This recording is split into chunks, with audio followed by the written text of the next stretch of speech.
आज बात पूर्व कैबिनेट मंत्री वरिष्ठ संपादक रह चुके अरुण शौरी जी से। उनकी नई किताब आई है the commissioner for lost causes. किताब से पता ये चला कि एक तरह की उपाधि है रामनाथ गोयनका जी ने ही दी थी जब ये लोग 40,000 अंडर ट्रायल्स को छुड़ाने में कामयाब रहे थे और 27,000 अंडर ट्रायल्स तो बिहार से ही थे। बहरहाल अपनी किताब में शौरी जी ने द इंडियन एक्सप्रेस में काम करने के दौर के मुद्दे, अनुभव, बातचीत दर्ज किए हैं। भागलपुर ब्लाइंडिंग्स, इमरजेंसी, बोफोर्स, भ्रष्टाचार, राष्ट्रीय सुरक्षा जैसे मसलों से जुड़ी जानकारियां यहाँ पर पढ़ी जा सकती हैं। एक भारी मोटी किताब है 583 पन्नों की और इसको खरीदा जा सकता है। और शौरी जी एक तरह से पुल हैं जो पुरानी पीढ़ी है, पुरानी सरकार और नई सरकार, उसके बारे में हम उनसे चर्चा करेंगे और उन्हीं से ही बात करेंगे। बहुत बहुत धन्यवाद सर आने के लिए, समय निकालने के लिए। मेरा पहला सवाल आपसे यही है कि आप वाजपेयी जी की सरकार में मंत्री रहे और आपने इंदिरा गांधी, राजीव गांधी, वीपी सिंह तमाम सरकारें देखी हैं और अब की ये सरकार बीजेपी के नेता के तौर पर आप रहे हैं और अब बीजेपी की सरकार है जो मजबूती से आगे बढ़ रही है। इस सरकार के काम करने के तरीके में क्या कुछ अलग है जो पहले की सरकारें हैं, या मूल मंत्र वही है कि जो विपक्ष है बेवजह हंगामा करता है, हम तो ठीक कर रहे हैं? नहीं, ऐसा नहीं था। पहले तो क्योंकि प्राइम मिनिस्टर की पर्सनैलिटी पर बहुत कुछ डिपेंड करता है। जैसे कोई आजकल जैसी चीज़ें होती हैं, जैसे फुल पेज इतने एडवर्टीजमेंट, और छोटी सी चीज़ दीजिए, फुल पेज एडवर्टीजमेंट आते हैं, एक पर्सनैलिटी कल्ट बिल्ड किया जाता है। मेरा ख्याल वो अटल जी तो कभी नहीं होने देते। और वो आरएसएस के गुरु गोलवालकर जो थे, उन्होंने इस पर बहुत ही टिप्पणी की है कि कभी नहीं होने देना चाहिए। और वो आरएसएस में होने नहीं देते थे कि राष्ट्र पर आप कीजिए, राष्ट्र की सिंबल्स को आप करें, बिल्डअप करें, मगर किसी का पर्सनैलिटी को बिल्डअप ना करें वगैरह। तो बहुत ही डिफरेंसेस हैं। जैसे और मैं आपको एक डिफरेंस बताता हूँ। आज मैं नहीं जानता, और मेरा जब भी मोदी साहब से मिलना हुआ तो मुझे ये इम्प्रेशन नहीं हुआ, मगर लोग कहते हैं कि भाई उनके आगे कुछ कह नहीं सकते। आजकल सिविल सर्वेंट्स मुझे कहते हैं, उनके मंत्री डर कर बैठे हुए रहते हैं, कैबिनेट में कोई डिस्कशन नहीं होती। मगर अटल जी जब को आप मिलते थे तो आप चाहते थे कि भाई आप में, उनकी पर्सनैलिटी ऐसी थी कि you wanted to tell him everything. आप उनको सब कुछ बतलाना चाहते थे, उनके बारे में भी क्या कहा जा रहा है आप उनको बतलाना चाहते थे। वो आपसे पूछते थे कि नहीं वो क्या कह रहे हैं, वो क्या कह रहे हैं, तो उनको हर एक सोर्स से इंफॉर्मेशन आती थी। अब बदल गया। अब बिल्कुल बदल गया। अब सुना है कि भी इंफॉर्मेशन देने वाले बेचारे डरे रहते हैं, तो वो एक डेंजरस स्थिति हो जाती है। आपने अपनी किताब में इमरजेंसी की, मैं तमाम पन्ने ज़्यादा नहीं पढ़ पाई क्योंकि आज ये किताब मंगवाई है। इमरजेंसी के दौर में भी आपने काम किया, तस्वीरें भी आपने इसमें शेयर की हैं और इससे ये भी पता लगा कि क्योंकि पत्रकारिता पे अब सवाल उठते हैं, लेकिन उस दौर में भी रामनाथ जी जब वो अखबार निकालना चाह रहे थे तो मैंने पढ़ा इसमें कि पत्नी के जेवर बेचने पड़े उन्हें, और तब उन्होंने एक उनका वाक्य भी है कि दुख होता है जब पत्नी के उनको जेवर बेचने पड़े, और मार्च 31 तक उन्होंने कहा। तो वो क्या वाक्य, ज़रा बताइए लोगों को। वो ऐसे हुआ कि मैं एक्सीडेंटली उनको मिला था और फिर अच्छे उनसे एक मित्रता हो गई, तो मैं उनको इंडियन एक्सप्रेस में उनको मिलने जाता था। तो मुझे अभी भी याद है कि नीला सा टूटा हुआ सा सोफा सा रहता था वो। तो एक दिन वो बहुत ही डाउन थे, क्योंकि उनकी पर्सनालिटी बहुत जोश वोश वाली थी, मगर बहुत डाउन थे। तो मैंने कहा कि रामनाथ जी क्या हुआ? तो उन्होंने कहा कि भाई नहीं, मेरा कोई इतना रिश्ता तो नहीं था, वाइफ तो सारा वक्त तो पूजा में लगी रहती थी वगैरह, मगर फिर भी अपनी वाइफ के, अपनी पत्नी के जेवर बेचने में तो दिल टूटता है। मैंने कुछ जेवर नेपाल में रखे हुए थे और वो मुझे बेचने पड़े पेपर को चलाते रहने के लिए। तो मैंने कहा कि अच्छा, तो आप कब तक ऐसे लड़ते रहोगे? उन्होंने कहा 31 मार्च 1977 तक। इतनी डेफिनेट डेट आपने, और आपको कहते नहीं, बाबा ने कहा, साईं बाबा ने कहा है कि तब तक मेरे सारे जो कष्ट हैं वो ख़त्म हो जाएंगे। तो मैंने कहा कि रावण जी, कष्ट खत्म होने के तो कई तरीके हैं। हाँ, मुझे भी पता है कि एक तरीका है कि मैं ना रहूं। तो मैंने भी पूछा, बाबा कहीं हमें गाड़ी पर तो नहीं चढ़ा रहे? तो उन्होंने कहा नहीं, वो तुम्हें कुछ नहीं होगा, मगर वो एक गलती करेगी। और उन्होंने, मिसेस गांधी ने 18 जनवरी मुझे याद है 18 जनवरी 1977 को इलेक्शंस की घोषणा की, और फिर उसके बाद सब चीज़ हुई। और मेरा ख्याल है जहाँ तक कि 23 मार्च 1977 को रिजल्ट्स अनाउंस हुए, तो वो तो फिर बिल्कुल ही कायाकल्प हो गया। हाँ, मैं आपसे ये भी और तस्वीरें भी दिखा देते हैं कुछ जो आपने अपने इसमें ट्वीट किताब में भी दिखाई हैं कि किस तरह से वहाँ पर इस तरह की स्थिति होती थी, और इन्होंने ये तस्वीरें शेयर की, और पत्रकारिता अपने आप में चली है और आगे बढ़ी है। आज दौर में मुश्किलें आती हैं। अब मैं आपसे सवाल ये पूछना चाहूँगी सर कि जब ये भागलपुर वाला मामला हुआ और जगन्नाथ मिश्र जी का आपने जिक्र किया है, और आपने उसमें कहा कि मॉरल रिस्पॉन्सिबिलिटी के बजाय अब ये कह दिया गया रिज़ाइन अगर ना करना पड़े इसलिए मॉरल रिस्पॉन्सिबिलिटी लेते हैं, और इससे बदल गए।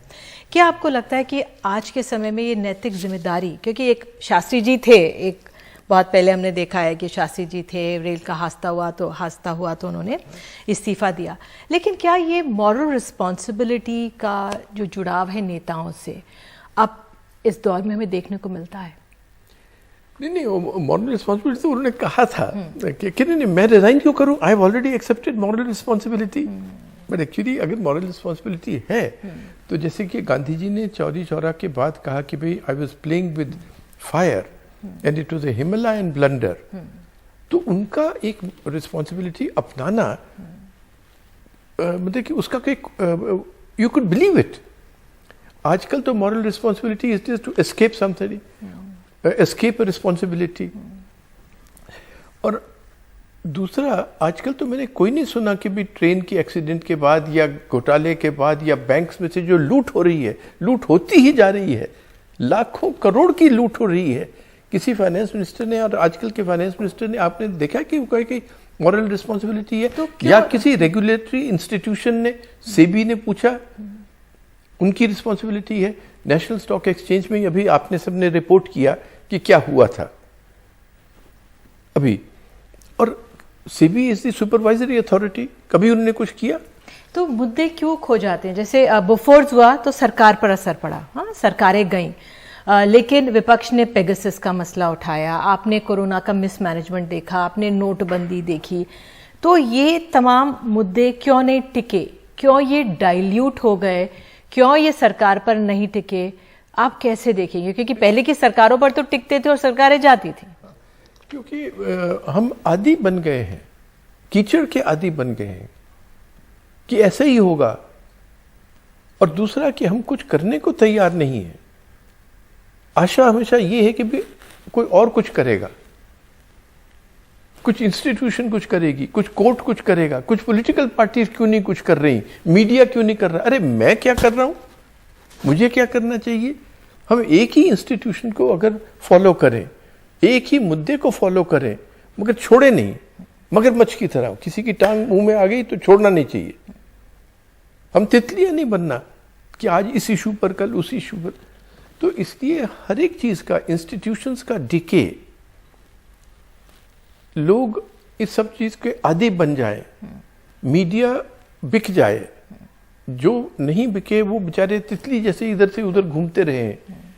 तो और जो लीडर्स हैं, जो रूलर्स हैं, स्टेट्स में हो या सेंटर में हो या इंस्टीट्यूशंस में हो, वो बेशर्म हो जाए, तो फिर कोई इंस्ट्रूमेंट नहीं रहता उनको अकाउंटेबल बनाने का।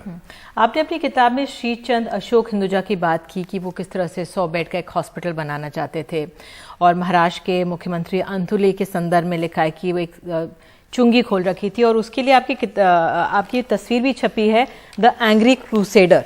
हालांकि आप इसमें एंग्री बिल्कुल नजर नहीं आ रहे हैं, ये एंग्री क्रूसेडर करके ये तस्वीर भी छपी थी। हालांकि ये तस्वीर हम देख सकते हैं आपके बेटे की आदि की है साथ में, लेकिन ये इंडिया टुडे की जो तस्वीर है, द एंग्री क्रूसेडर, तब अगर चुंगी चलती थी और वो मुख्यमंत्री पद से हटे थे, जो आपने पूरा ये सामने उठाया था मसला, अब किस तरह के चेंजेस हैं? अब पॉलिटिकल डीलिंग्स में किस तरह के चेंजेस हैं? एक तो इतना बड़ा चेंज हुआ है कि ऐसी चीजें, करप्शन जो है इट हैज बिकम इंस्टीट्यूशनलाइज्ड।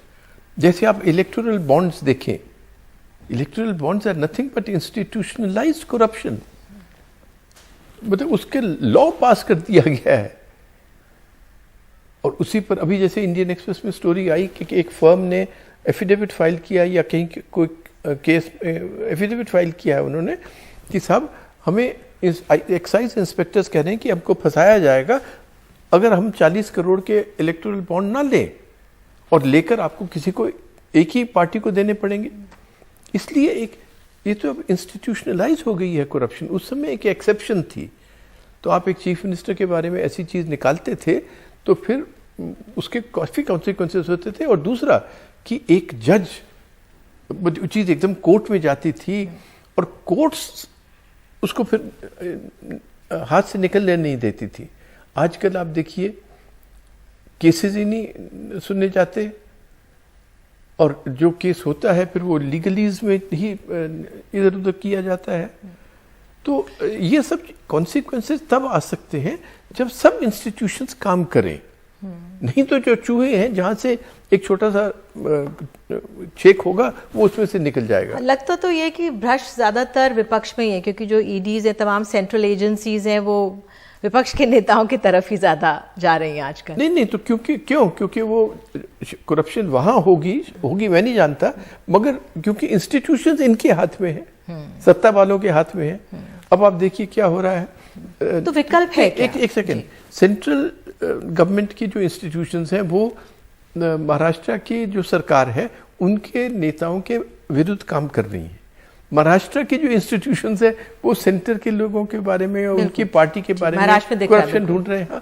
तो इसलिए शायद एक सर्वव्यापी वातावरण है कि लोग इधर उधर गलत चीजें कर रहे हैं, बट जिसके हाथ में जो इंस्टीट्यूशन है वो उसको औजार बनाकर। ठीक है सर, बीजेपी में क्या आपने फर्क देखा? एक वाजपेयी जी की बीजेपी थी और अब बीजेपी अपने आप 12 राज्यों में है, 17 राज्यों में एनडीए की सरकार है। अभी उत्तर प्रदेश के चुनाव जीते हैं, अखिलेश यादव ने तमाम टक्कर दी, लेकिन बीजेपी मजबूती से आगे बढ़ गई है और उसका दखल सामने दिख रहा है। ये कैसे हो पाया? मेरे ख्याल इसका मेन कारण जो है वो ये है कि आरएसएस अब बिल्कुल बीजेपी का एक इंस्ट्रूमेंट बन गया है। पहले आरएसएस और गवर्नमेंट में काफी फर्क रहता था। अब ये नहीं कि गवर्नमेंट आरएसएस का इंस्ट्रूमेंट है, आरएसएस गवर्नमेंट का इंस्ट्रूमेंट बन गया है, और इलेक्टोरल पर्पसेस के लिए और ऐसे इश्यूज उठाने के लिए।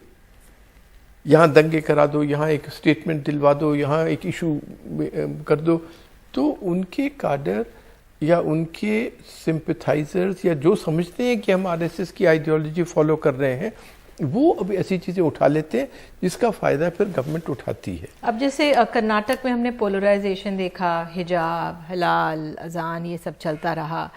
फिर गुजरात से कल तस्वीरें आई कि भाई जो अल्पसंख्यक समुदाय के लोग हैं वो फल नहीं बेचेंगे मंदिर के सामने।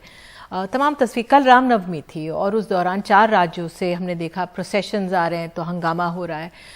एक तरह से जो माहौल जो है वो लगातार उसको खराब हो रहा है। तो ये सिर्फ सत्ता पक्ष की जिम्मेदारी है कि इसमें विपक्ष की भी भूमिका है? ये तो हर एक इंसिडेंट को वो इन्वेस्टिगेट करना चाहिए, मगर अभी तक तो कोई क्रेडिबल इंस्ट्रूमेंट इंफॉर्मेशन आई नहीं कि भी इसको विपक्ष करवा रहा है। और विपक्ष को दंगे से क्या फायदा होगा? मगर जो सत्ता पक्ष का एक कैंपेन है, एक स्टाइल है, उसमें polarization is an essential instrument. तो इन्फरेंशियली तो यही लगता होगा कि वे यही करते हैं और यही करवाते हैं, या इनके सिंपैथाइजर्स करते हैं, या उनको इशारा दिया जाता है कि कीजिए कुछ। क्योंकि इस ऐसी कोई बड़ी इशू नहीं थी कि कंट्री में एक्चुअली एक टेक्निक है और उन टेक्निक्स को हमें समझना चाहिए। यूपी में इलेक्शन हो रहा है, आप इशू कर्नाटक में उठाइए हिजाब,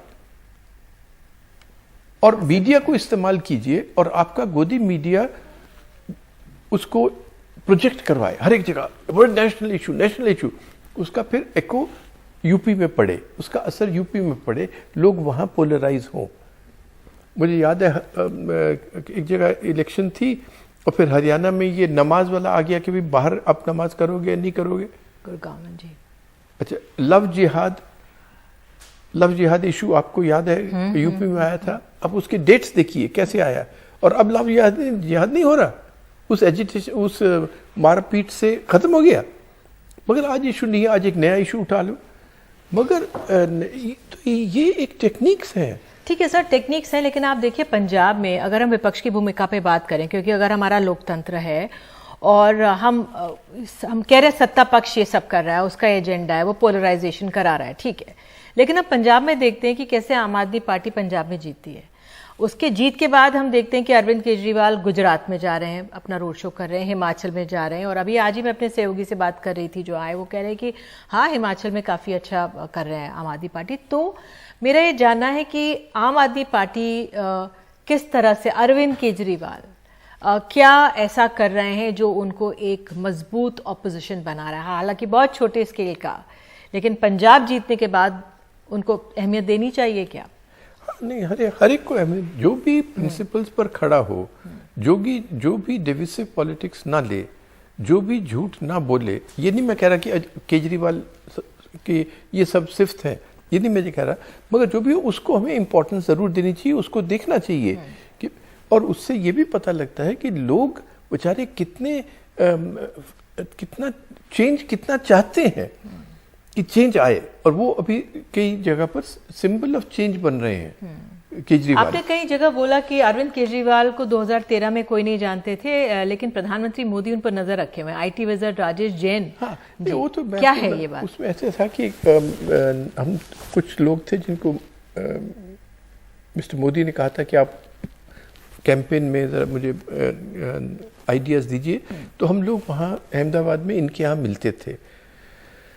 तो ऐसी बातचीत चल रही थी, 5-6 लोग थे, और तो उसमें कौन पार्टी क्या कर रही है। मगर उस समय 2013 में मोदी ने कहा कि नहीं केजरीवाल क्या कर रहा है।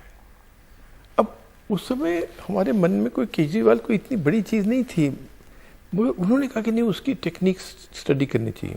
और मेरा दोस्त है राजेश जैन, बहुत ब्राइट है इन चीज़ों में, तो वो फिर दिल्ली उसको भेजा गया और उसने फिर एक प्रेजेंटेशन की कि भी कैसे इनकी कैंपेन्स चल रही हैं, डोर टू डोर चल रही हैं, और वॉलंटियर्स के द्वारा चल रही हैं। पैसा वगैरह उस समय नहीं, इनके पास नहीं था, अब मैं नहीं अब जानता अब क्या है, मगर door to door campaigning by volunteers. Congress कहाँ आप उसे देख रहे हैं आज? कांग्रेस एक समय से अपना अध्यक्ष तक चुन नहीं पाई है, और जो अभी हाल में चुनाव में हुआ है, क्या वो दुरुस्त कर सकती है? मैडम मुझे अब तो बहुत टाइम लगेगा उनको अगर वो करेंगे, और उसमें 2-3 चीज़ें हैं। एक तो कैपेबिलिटी ऑफ लीडरशिप, और लीडरशिप जो कि हर एक को सुने। अब ये कई बार सुनने में आता है, ये हेमंत बिस्वा शर्मा ने भी कहा, मेरा मित्र प्रशांत किशोर भी बतलाता है, नीतीश कुमार के बारे में, औरों के बारे में भी ये हुआ, अमरिंदर सिंह भी कहते हैं कि भी उनको अपॉइंटमेंट भी नहीं मिली बात करने की। तो फिर कैसे लीडर हुआ जो अपने सेना से परिचित भी ना हो, और उनकी बात भी, वो बात आपको इन्फॉर्मेशन ला रहे हैं, आप उनसे मिल नहीं रहे। तो एक तो लीडरशिप का इशू है, फुल टाइम लीडरशिप का, और दूसरा इशू ये है कि काडर नहीं रहा। और ये जो एनालिसिस होता रहता है इलेक्शंस के बाद, उसमें लोग ये नहीं देख रहे कि जो मेन कारण है यूपी जैसी जगह में जीतने का, वो पोलराइजेशन भी नहीं है, वो ये है कि बीजेपी के पास एक ऐसा इंस्ट्रूमेंट है जो किसी के पास नहीं है, और वो क्या है, वो आरएसएस का काडर है। और उस काडर पर आज मेरी राय में मोहन भागवत जी का इतना जोर नहीं रहा होगा, नहीं रहा जितना कि मिस्टर मोदी का और अमित शाह का होगा। तो आपका ये कहना है कि प्रधानमंत्री मोदी का आज काडर इनका इंस्ट्रूमेंट है, मोहन जी का इंस्ट्रूमेंट नहीं है। हाँ, तो उनका होल्ड ज्यादा हो गया संघ के ऊपर। हाँ बिल्कुल। सर, अंत में विपक्ष को तो है ही अपनी, जिस तरह से हम भूमिका देख रहे हैं, प्रधानमंत्री मोदी का या इस लोकतंत्र में कहीं कोई विकल्प नजर आता है? एक तो है कि हमें एक व्यक्ति का विकल्प नहीं सोचना, नहीं एक व्यक्ति में विकल्प नहीं सोचना, देखना चाहिए कि भाई केसीआर होगा या ममता बनर्जी होंगी या नहीं। गलीवर की जो कहानी है उसमें गलीवर बहुत बड़ा था, मगर छोटे छोटे लोगों ने उसको बांध कर रखा था अल्टीमेटली। तो इस समय जो रीजनल पार्टीज हैं वो पहले यूनाइट हों और अपने कस्बे में वो लीडर डिसाइड करे कि भाई इसमें कैसे मैं सीटें बांटूंगा। They must come to that understanding. और दूसरा, जो रीजनल पार्टीज की गवर्नमेंट्स हैं वो उनको एक्चुअली विभिन्न होना चाहिए। अगर मैं यहाँ चिल्लाऊं कि साहब मोदी डिक्टेटोरियल है, मोदी ये अमित शाह ये करता है वो करता है, मगर लोग मुझे जानते हैं कि मैं भी वही करता हूँ, तो फिर लोगों को मेरे पर कैसे विश्वास होगा। तो हमें ऑल्टरनेटिव बनने के लिए ऑल्टरनेटिव होना चाहिए दूसरों से। आजकल मुश्किल ये है कि रीजनल पार्टीज की गवर्नमेंट्स वैसी ही हैं तकरीबन जैसे कि हम कहते हैं कि मोदी की सरकार है। तो ये बहुत अहम बात आपने कही है कि जिसके खिलाफ अब आवाज़ उठा रहे हैं, अगर आप वैसे खुद ही रहेंगे तो फिर कैसे हो सकता है। और अंत में सर, ये इस किताब को लेकर मैं, अब ये जो तस्वीर है लगातार ये आपकी पत्नी के साथ है और एक बहुत कठिन परिश्रम आपका जीवन में रहा है, उनका सहयोग हमेशा रहा है। क्या आप कहना चाहेंगे, ये कवर के लिए आपने ये पिक्चर क्यों चुनी? एक्चुअली मुश्किल ये है कि क्या कहें, अब 30 साल से बेचारी को पार्किंसंस डिजीज़ है। अच्छा। और पिछले 3 महीने तो बहुत ही मुश्किल गुजरे हैं। 7 सप्ताह वो आईसीयू में थी, फिर वेंटिलेटर पर थी, तो वो सब, मगर अब बेटर हो रही है जी। मगर उसी की स्टेडीनेस से हम सरवाइव कर पाए हैं, तब ये किताब आई। इसीलिए मैंने डेडिकेट भी उसी को की है किताब। Thank you so much sir, क्योंकि आप एक पुल की तरह हैं जो पुरानी पीढ़ी, पुरानी वाजपेयी सरकार और नई बीजेपी को समझ रहे हैं, और आपने अपने अनुभव जो सामने रखे हैं, उम्मीद करते हैं कि लोग इन्हें पढ़ेंगे और इससे हम लोग सीखेंगे, क्योंकि जो इतिहास को नकारते हैं तो आगे अपना भविष्य कैसे सुधारेंगे। तो बहरहाल बहुत बहुत धन्यवाद आने के लिए स्टूडियो में, बहुत बहुत धन्यवाद, बहुत शुक्रिया, थैंक यू सर।